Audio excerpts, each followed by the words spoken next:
off. He could feel it happening right now. His mind began to slide sideways and he couldn't stop it.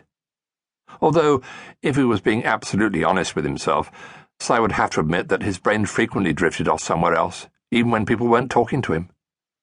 At times like that, it wasn't that he was thinking of nothing, as his mum and dad or his teacher, Mrs. Chalmers, often believed. It was just that he couldn't always remember on every occasion specifically what he had been thinking of when anybody asked him afterwards. It got him into the most amazing amount of trouble at school and at home.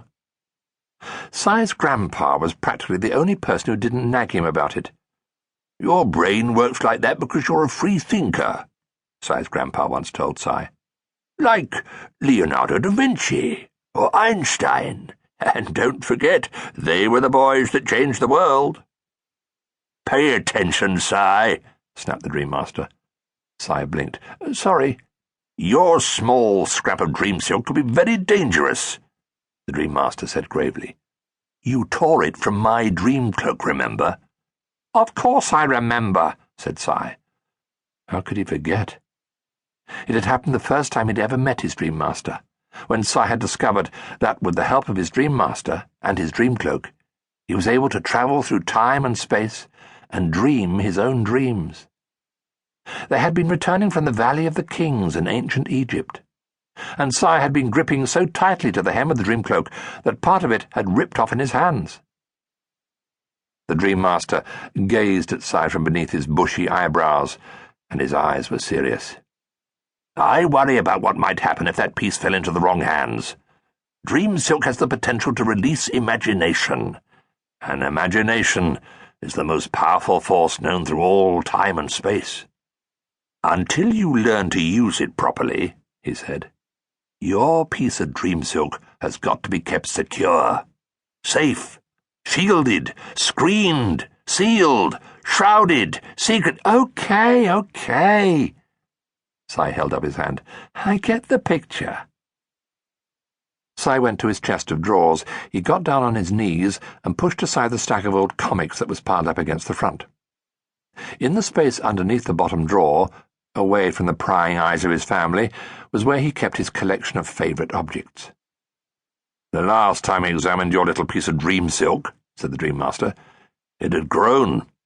It was getting bigger, becoming charged with your energy, your imagination."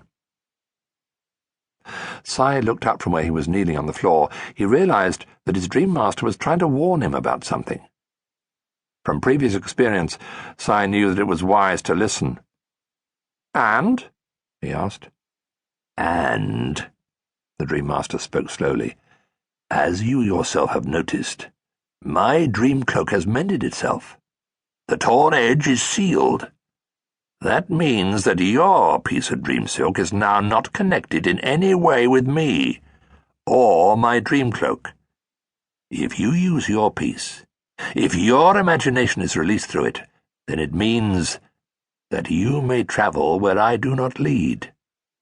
"But I've done that before," said Si, remembering how once or twice, even without the Dream Master's help, he'd slipped into the dream world and managed to think his way out of dangerous situations. The Dream Master raised an eyebrow. "Efficiently? Competently?" "Well, not exactly, I suppose," said Si. The problem with running your own dreams, Si found, was that no matter how hard he concentrated, something always went wrong. Being able to get inside his dreams, rather than having the dream inside his head, like most other people did, could cause chaos in his life. "Using your own dream silk also means that you can go where I cannot follow," the Dream Master said gravely. "I'd be completely on my own?" "Utterly." Si wondered how he would cope if he had to manage a whole dream by himself. He'd had one or two narrow escapes in the past, when journeying through time-space with his Dream Master. Almost eaten by crocodiles, attacked by a mad Viking in medieval York, and driving a chariot through the streets of Pompeii as Vesuvius erupted around them. "I think I might not be ready to do that," he said. "I know that you're not ready to do that," replied the Dream Master. "You must be properly prepared." "In what way?" "Instructed. Tutored."